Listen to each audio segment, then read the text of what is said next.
Good evening and welcome. I'm Ann Clark, and this is Insights and Perspectives, a weekly show brought to you by the League of Women Voters of San Jose, Santa Clara. The League is a nonpartisan organization encouraging informed and active participation in government. We influence public policy through education and advocacy. Tonight's topic is the vital role of the juvenile and family courts, particularly concerning vulnerable children and families at risk. We're very fortunate that we have with us today for this conversation a renowned national expert, Judge Leonard Edwards, who retired after 26 years as a Superior Court judge here in Santa Clara County, most of that time serving and leading our juvenile court. Since then, Len, you've been a judge in residence at the California Center for Family Children in Courts, and an active, not exactly retiree, working as a consultant, a trainer, and an educator. Judge Edwards, welcome and thank you for coming. Thank you, Ann. It's a pleasure to be here.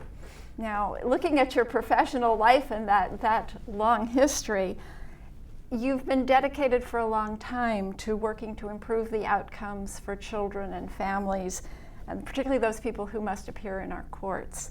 I'd be really interested in how you came to that. What's the roots of your interest in that work? Well, I guess it goes back to very early in life. I've always been interested in assisting or helping in some way people who seem to be at a disadvantage. I was active in the civil rights movement. I got to the law believing that people needed a fair break, and I was a defense attorney for a while, but I gravitated during my career to the most vulnerable people in our system. And those include children whose parents are divorcing, children who are accused of crime, but most importantly, children who, through no fault of their own, have been abused and neglected. And that's what I've devoted my life to, and I continue to devote my life to that, although in a different role. Exactly. I think for most of us as lay people, that whole court system, as you laid it out, is baffling, mysterious, and perhaps if we're unfortunate enough in many ways to end up dealing with it, frightening. Perhaps you could help us understand how all that interrelates. I know there's family court, I know there's juvenile court. How does all that fit together, or doesn't it? Well, our Superior Court divides its work up into divisions. And we have a criminal division, which is the largest. We have a civil division when people are suing each other for money, and that's the second largest. We have a family court with quite a few judges. And those judges deal with families that are dissolving, custody issues, support issues, dividing property. And we have a juvenile court, and that's divided into two parts. We have youngsters who have been accused of breaking the law. We call that our Juvenile Justice Court. And we have children who have been abused or neglected, and we call that the Dependency Court. And there's another court which is very important, and that's the Probate Court.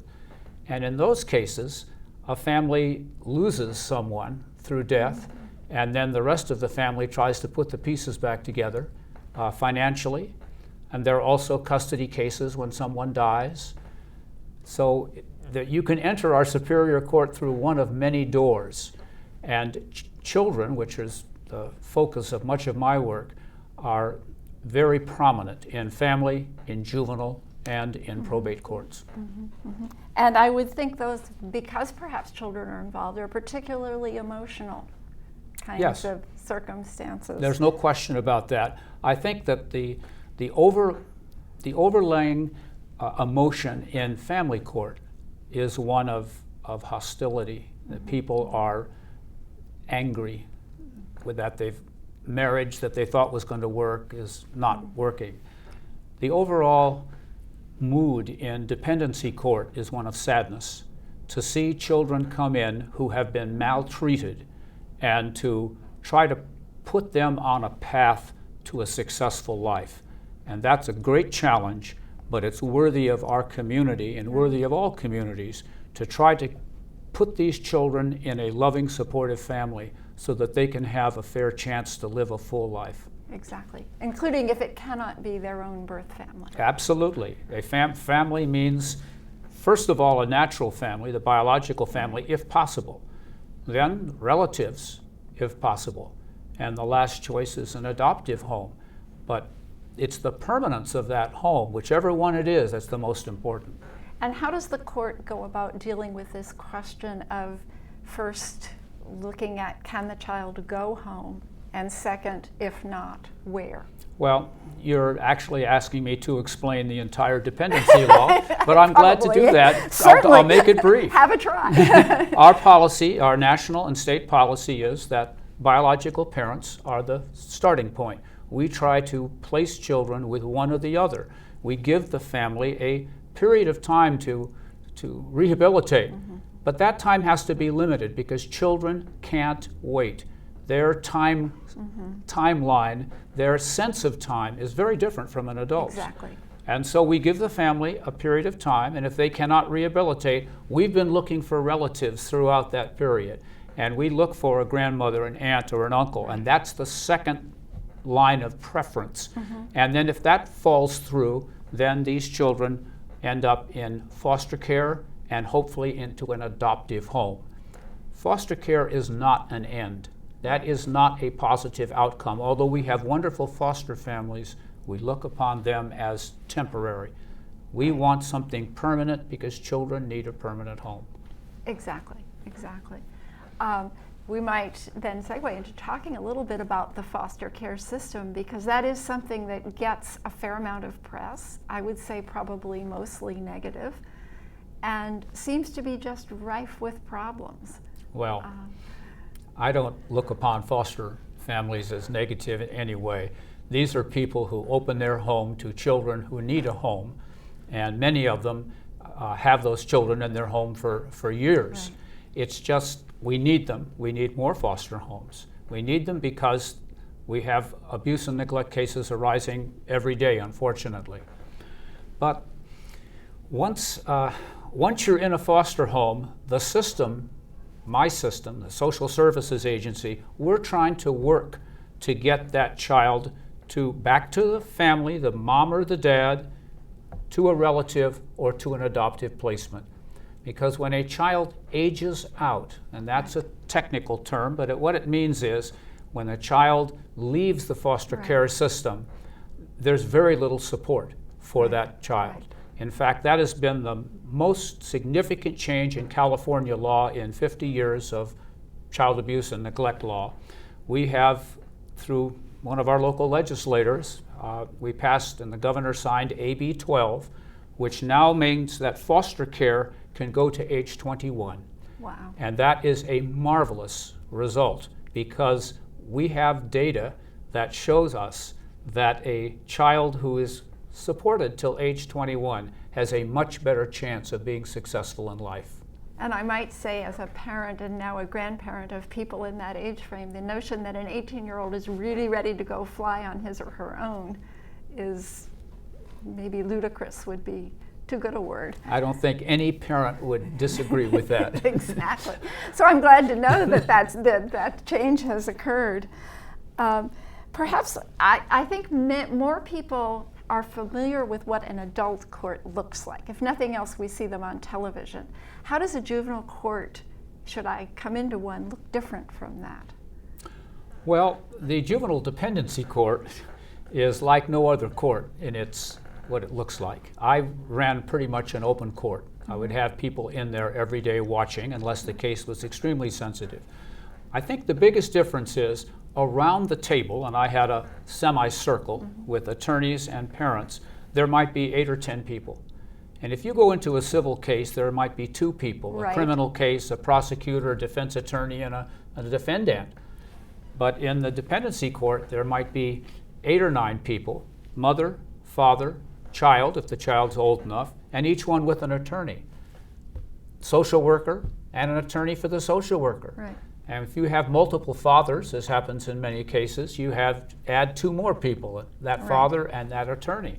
And then in the courtroom, there might be a grandparent or 2, there might be an aunt or an uncle, And then we have child advocates who might be there, who are volunteers in our community who are trained to support the child through this very complex process. So it's a crowded room, and we try to problem solve to come up with the best answer for that child, given the legal context that we're operating in.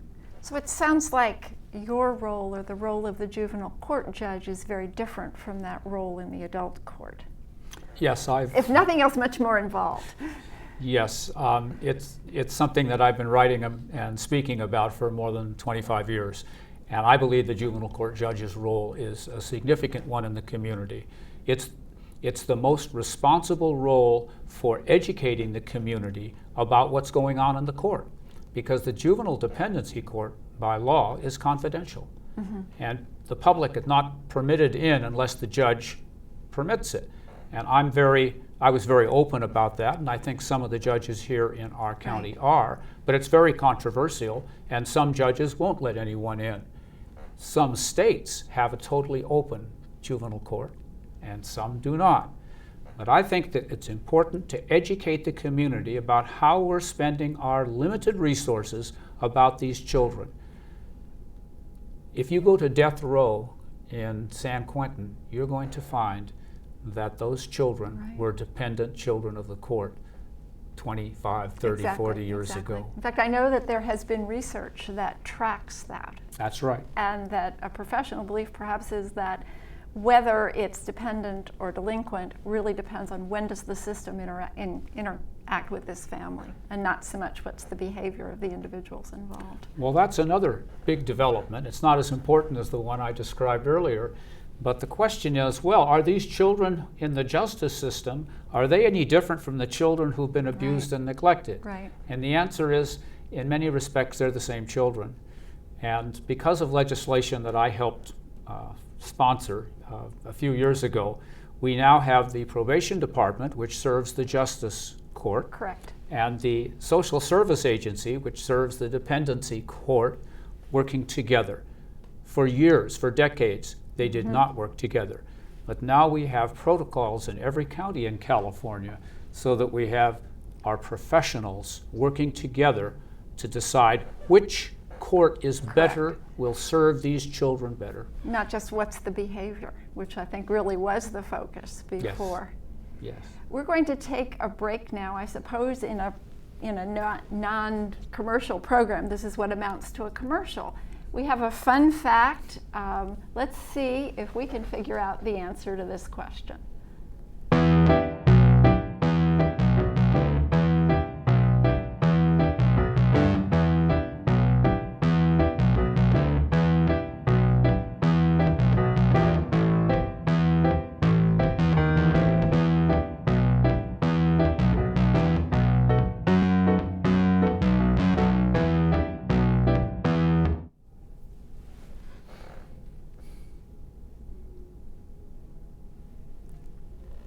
We're back with Judge Len Edwards talking about the needs and the challenges that families and children served by our family and juvenile courts face.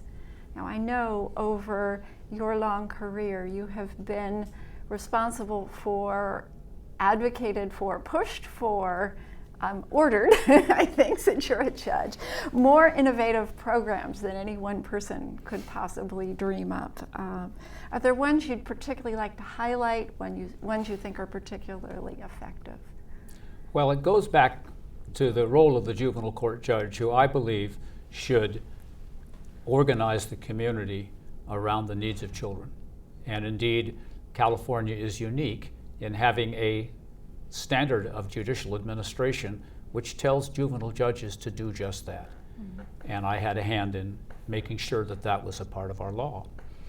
And the Child Advocate Program, which in every other community is called CASA, Court-Appointed Special Advocates, was a program that I started about 30 years ago.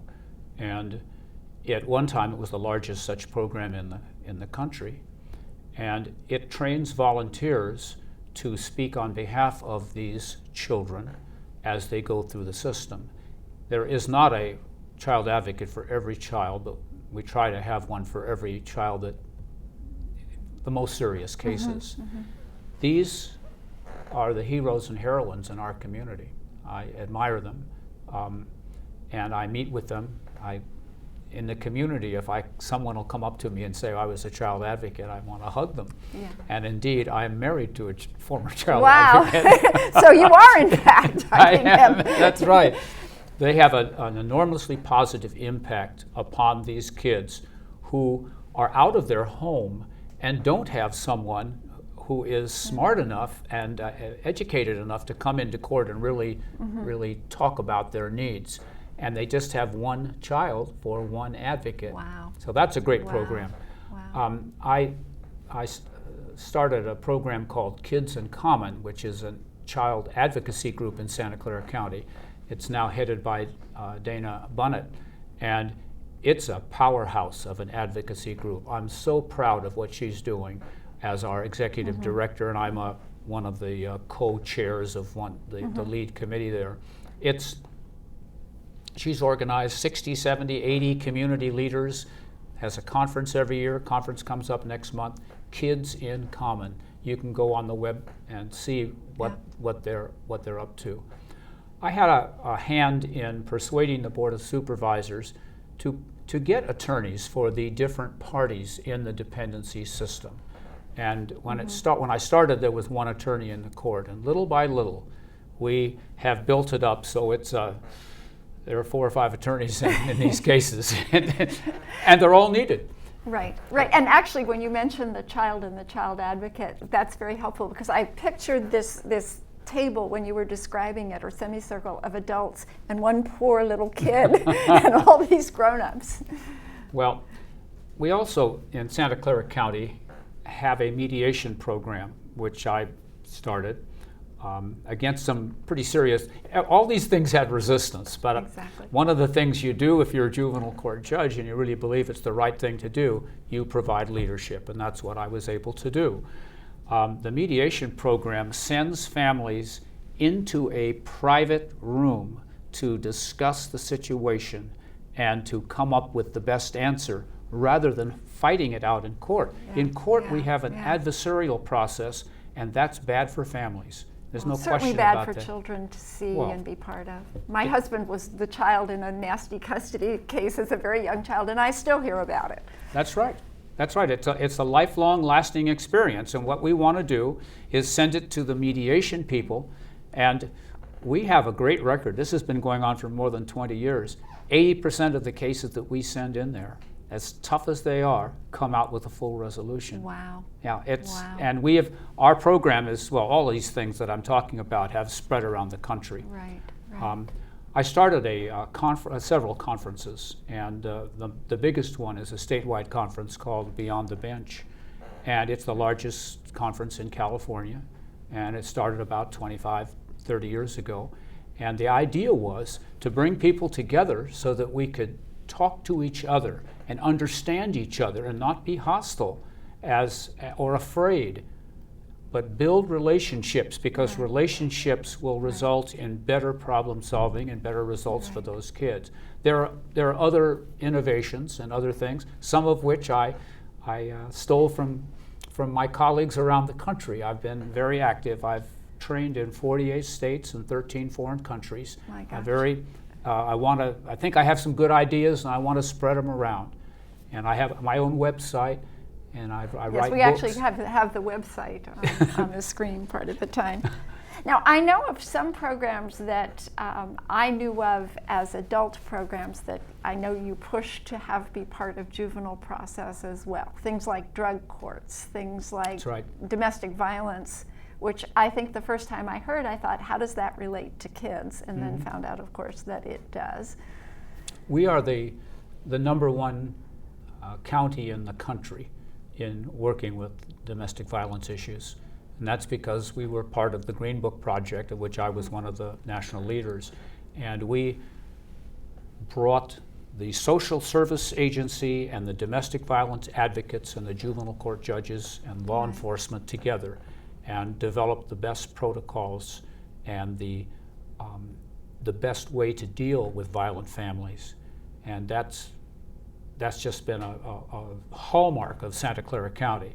But I suppose the most effective intervention has been the Family Drug Treatment Court. It's got different names in different counties, but we had the first one in California. It was here in Santa Clara. And what this does is it brings clients, parents who have substance abuse problems and many other problems, it brings them before the court on a regular basis with a team and turns their lives around by problem solving, by having in the room a domestic violence advocate, a housing advocate, mental health advocate, all these different people who will help support this person who is about to lose her children or his children. Exactly. And we have refined that beyond my dreams. After I can't believe how wonderful it is. And I proselytized this. I was able to help start the first one in England, the first one in Australia. Oh my heavens. This is right. This is a great project, and I have a film that we made 20 years ago. We made this film, and it's been shown all over the world because people, they don't believe that this approach to rehabilitation is what judges should be doing, but it turns out it works, and we've got wonderful data on it. Well, and the judge has some clout, which other people don't. And That's it right. sounds like you've been willing to use and exercise that clout in a really positive way. Well, now what I'm trying to do is I'm trying to persuade my colleagues, wherever they may be, to do the same, to lead, to start programs that have been proven to work, to be innovative, and to develop them in their own jurisdictions. And it's a great satisfaction I have when one of these programs starts. Exactly. And right now I'm trying to get a drug court in every county in California. And that's a project, but that's what we're working on. You're working on it. That's right. If you could, what would you add? If we give you the magic wand, what's needed? How could we have better outcomes for families and hence for kids? Well, I'd like to see more dedication to the services to families before they enter the system. And Santa Clara County has a very good start on this because First 5, that's the tobacco money that is available to every county. First 5 has identified these children and their families as deserving of resources. You have to have a child between 0 and 5 in order to do it. But they put extra services in, and this has resulted in fewer cases coming to court. Prevention, safe prevention, is always going to be the best answer. Correct. And so if you wanted to start anywhere, I'd put us out of business by putting rich services. Starting sooner. Absolutely.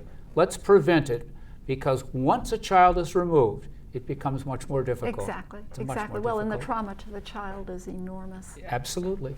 And I think the question, I know here the question of where do you put a child when they do need to be removed is just an extremely difficult one.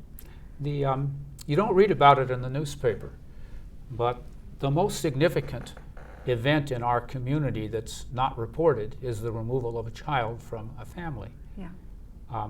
It's much more significant than an arrest. Yep.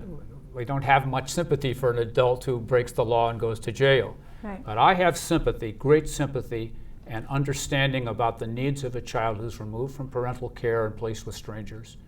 That Right. to me is trauma from that child's life, and we'll always remember that as an intervention from which he suffered. Exactly. And yet, I suppose the balance is there are times when you've needed to do that. Oh, absolutely, it has to be done, because child safety is So child the safety most important first. issue. This is When not you- easy work, Ann. These are No. tough issues. What are the things that you think a judge needs to look at in trying to assess that balance? Can this child stay home or not? Well, the key fact for a judge is getting good information. Judges were not at the scene. Correct. They didn't see the blood or the alcohol or whatever was there that resulted in the removal. So what we need, and fortunately we have in Santa Clara County, are outstanding social workers who make good judgments, and they have a very cooperative relationship with law enforcement which is very important. We developed a protocol about 10 years ago that now is spread countywide, in which when a police officer is going to arrest an adult and there are children present, they get on the phone and have the social worker come out to the scene, because police are not experts in dealing with kids and social workers are, just Right. as social workers aren't very good at arresting people. Right. And we don't want them to. And we don't want them to. That's right. So the cooperative relationship between the principals at the front line, as law enforcement and social workers, has been a critical, positive best practice in Santa Clara County. And so that means that when you get the report in the court, it has the information you need to try to assess what can go on. It does, although or at the least court- as a start. The court system has an ongoing dialogue with the social service agency, and we learn about each other. And so what happened was I sat down with the director and said, let's rewrite your reports. Here's what I need, and here's what I want you to put in it.